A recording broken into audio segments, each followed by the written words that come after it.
Hello, welcome to the Singhani Education. Today I am going to discuss Avogadro law. This is the part of first unit of 11th class, some basic concept of chemistry. मैंने इसको बिल्कुल basic से ही उठाया है क्योंकि जब तक basic concept हमको अच्छे से क्लियर नहीं होते हैं हम उनको अप्लाई नहीं कर सकते हैं। तो जब हम उसको अप्लाई करने पे आती है, जब हम क्वेश्चन करने जाते हैं तो क्वेश्चन हमसे बनते ही नहीं है। That is why I have started this from very beginning. You have studied in your earlier classes some law of chemical combinations, in which you have studied Gay-Lussac's law of gaseous volume. According to these laws, gases always combine with one another in a simple ratio by volume. इसका मतलब क्या है कि जब भी gases एक दूसरे से रिएक्ट करती हैं, उनका जो वॉल्यूम का रेशियो होता है वो सिंपल होल नंबर रेशियो होता है। Experimentally it was found that कि हमने जब हाइड्रोजन को क्लोरीन से रिएक्ट करवाया तो हमको हाइड्रोजन क्लोराइड गैस मिली। तो यहाँ पे जब हमने इसका 1 वॉल्यूम लिया, एक फिक्स वॉल्यूम लिया और उतना ही वॉल्यूम हमने क्लोरीन गैस को रिएक्ट करवाया तो हमको उससे double volume hydrogen chloride gas मिली। परंतु according to Dalton's theory, the smallest particle of any matter is atom, which can take part in a chemical reaction and which cannot be further divided. हम उसको further divide नहीं कर सकते हैं and elements combine to each other in order to form compound in a simple atomic ratio. इसका मतलब gases जब combine होती है तो वॉल्यूम में भी सिंपल होल नंबर रेशियो से कंबाइन होती है और एटम भी उनके सिंपल होल नंबर रेशियो में कंबाइन होते हैं। तो एक स्वीडिश साइंटिस्ट थे Berzelius sir, he gave their own hypothesis on the basis of this two law, or he said कि there must be some relation between number of atoms and volume of gases. So according to on the basis of Gay-Lussac's law and Dalton's theory, उन्होंने अपनी एक hypothesis दी और वह hypothesis क्या थी? Equal volume of different gases at the similar condition of temperature and pressure contains equal number of atoms. मतलब यदि किसी दो गैस का अगर वॉल्यूम इक्वल है, कंडीशन टेम्परेचर और प्रेशर की भी सेम है, तो इक्वल वॉल्यूम में equal number of atom present होंगे। यह हाइपोथेसिस बर्जिलियस सर ने दी थी। यहाँ पर मैंने अंडरलाइन किया है एटम, क्योंकि इसी वर्ड से यह हाइपोथेसिस डिस्कार्ड होगी, फेल होगी। तो यहाँ पे हम इस बात को इसी रिएक्शन के ऊपर अप्लाई करते हैं। According to Berzelius sir, equal volume of different gases, मैंने इक्वल वॉल्यूम ऑफ दो गैसेस लिया है, हाइड्रोजन एंड क्लोरीन। मैंने मान लिया I let that n molecule hydrogen gas के प्रेजेंट है, n एटम्स। अगर एक 1 वॉल्यूम में n एटम प्रेजेंट है, इसका वॉल्यूम भी सेम है, 1 वॉल्यूम कुछ किसी भी यूनिट में लिया हो, litre, millilitre, dm cube, any other units, मैंने यहाँ पे इसलिए यूनिट नहीं लिए। तो n एटम अगर इसमें है तो n एटम इसमें भी होंगे, क्योंकि हम ये वाली हाइपोथेसिस को इसके ऊपर अप्लाई कर रहे हैं। तो ये n एटम इसमें कंटेन करते हैं। जब ये दोनों रिएक्ट हो रहे हैं तो 2 वॉल्यूम, डबल वॉल्यूम हमको किसी गैस का मिल रहा है। तो अगर उसमें एक वॉल्यूम में n एटम है तो डबल वॉल्यूम में 2n एटम होंगे। तो यहाँ पे कितने एटम होंगे? 2n atoms. Now we know that किसी भी रिएक्शन को हम एल्जेब्रिकली किसी नंबर से मल्टीप्लाई कर सकते हैं, किसी नंबर से डिवाइड कर सकते हैं, और दो रिएक्शन को एल्जेब्रिकली ऐड भी कर सकते हैं, सब्ट्रैक्ट भी कर सकते हैं। तो मैं इस पूरी इक्वेशन को यदि 2n से डिवाइड कर दूं तो मुझे क्या मिलेगा? We will get half atom of chlorine when react with half atom of hydrogen gives 1 atom of 1 atom, अब हम एटम नहीं बोलेंगे इसको, कंपाउंड पार्टिकल। बर्जिलियस सर ने इसको एटम बोला था, कंपाउंड एटम बोला था, लेकिन हम इसको बोलेंगे कंपाउंड पार्टिकल। तो यहाँ पे हमको मिलेगा एक one compound particle. This is direct conflict to the Dalton's theory because according to Dalton's, atom can not be divided further.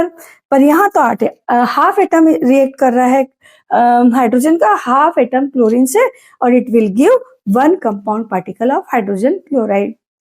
तो same at the same time Avogadro sir was discovering on the same topic, investigating same topic.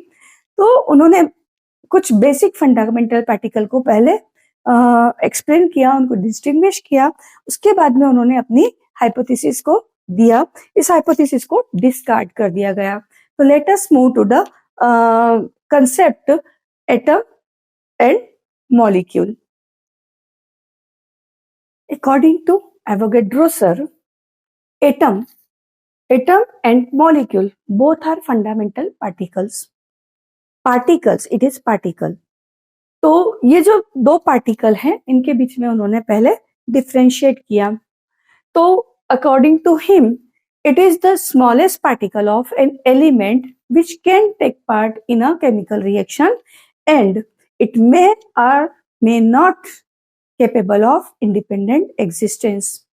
मतलब जो elements हैं उसका smallest particle atom होता है, परंतु ये independently exist कर भी सकता है और नहीं भी कर सकता है। तो सबसे पहले एटम समझते हैं।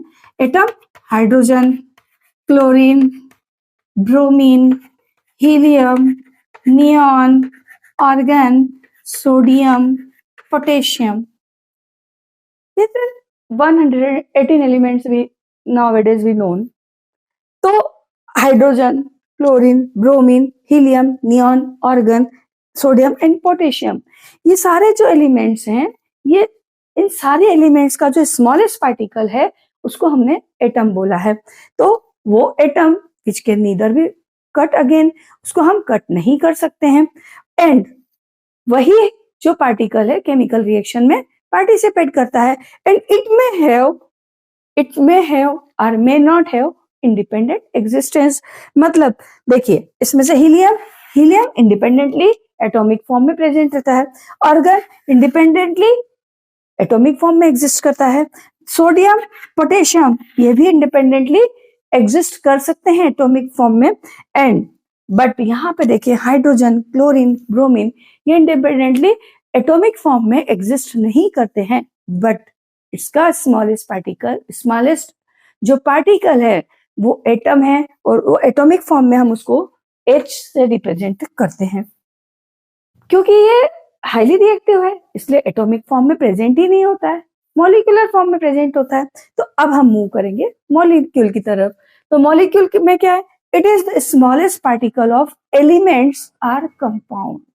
अब बात आई है एलिमेंट्स आर कंपाउंड की। तो एलिमेंट क्या है? एलिमेंट प्योर कंपाउंड है एंड कंपाउंड भी प्योर कंपाउंड है। दोनों में डिफरेंस क्या है? एलिमेंट्स जैसे ही सभी एलिमेंट्स हैं ऐसे वो भी एक एलिमेंट है ना, प्योरेस्ट फॉर्म में होता है।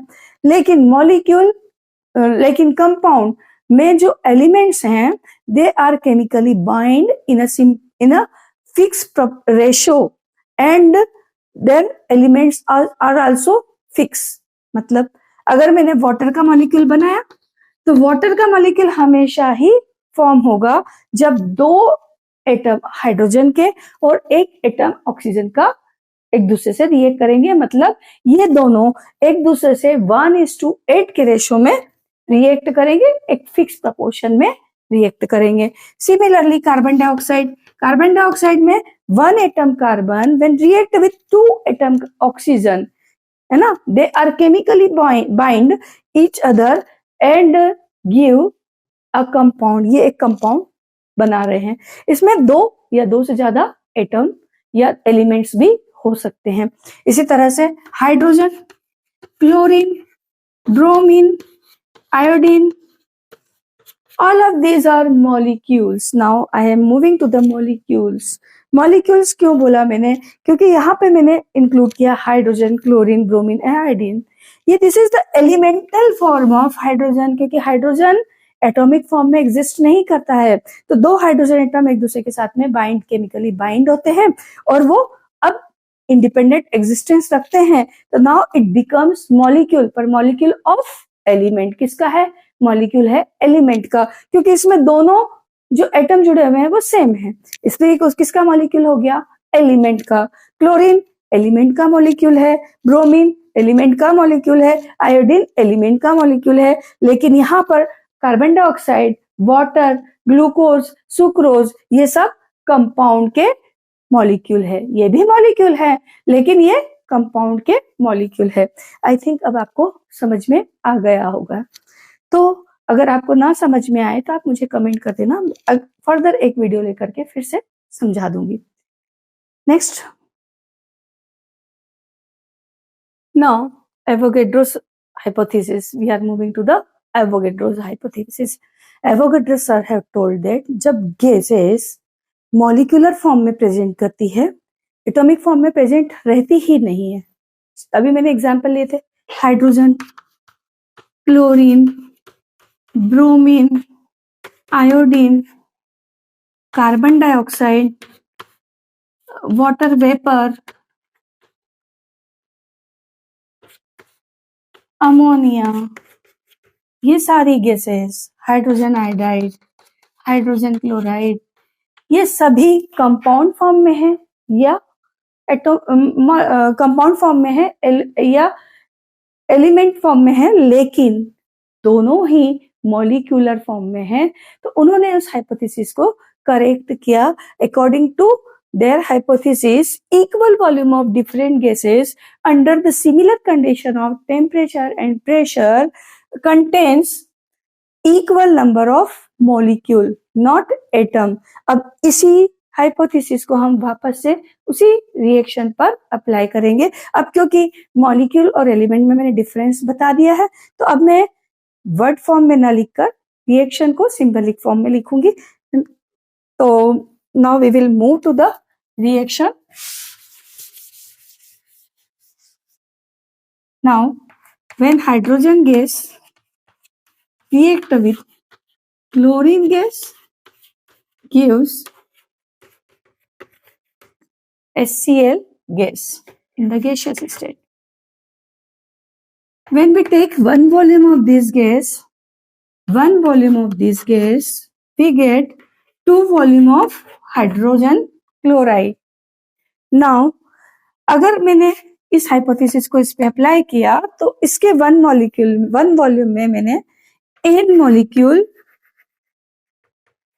हाइड्रोजन के मान लिए, तो इसका दोनों का वॉल्यूम सेम है तो इसमें भी n मॉलिक्यूल होंगे एंड इसमें it would contain 2n molecule, क्योंकि इसका वॉल्यूम डबल है. तो it contain 2n molecule of hydrogen chloride.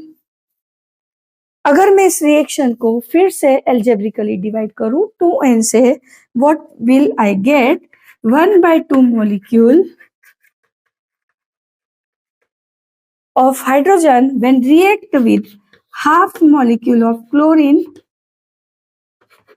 gives 1 molecule of hydrogen chloride. On dividing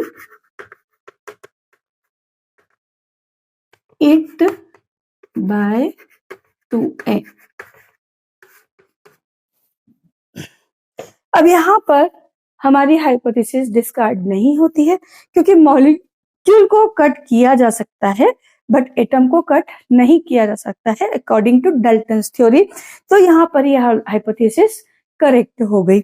तो अब ये जो लॉ है, इस लॉ को याद रखना भी बहुत इंपॉर्टेंट है. और दूसरा इंपॉर्टेंट है इनकी एप्लीकेशन को पढ़ना, क्योंकि जब तक एप्लीकेशन नहीं पढ़ेंगे, एप्लीकेशन पार्ट नहीं आएगा, तो हमको कैसे समझ में आएगा कि इस हाइपोथेसिस का क्या इंपॉर्टेंस है. क्योंकि इस हाइपोथेसिस, एवोगैड्रो सर के हाइपोथेसिस के बाद में एक तरह से रिवॉल्यूशन आ गया था केमिस्ट्री में. तो हम सबसे पहले इनके कुछ एप्लीकेशन पढ़ेंगे जो मैं नेक्स्ट लेक्चर में बनाऊंगी, और उसके बाद में हम उस एप्लीकेशन को अप्लाई करके कैसे हमने रिलेटिव एटॉमिक मास को फाइंड आउट किया, और उसके बाद ही हम उसके एटॉमिक मास और सारी मोलर मास, मोल कंसेप्ट, इनकी सबकी हाइपोथेसिस बना पाए और उसको हम अप्लाई कर पाए। तो नेक्स्ट वीडियो में मैं इसका एप्लीकेशन पार्ट उठाऊंगी, उसके बाद हम मूव करेंगे मोल कंसेप्ट की तरफ। तो यदि आपको मेरा वीडियो पसंद आए तो प्लीज लाइक कीजिए और अपने फ्रेंड्स को शेयर कीजिए, और यदि इस वीडियो में कोई मॉडिफिकेशन की जरूरत है तो please suggest me in comment box. Thank you. Welcome to the Singhania education again.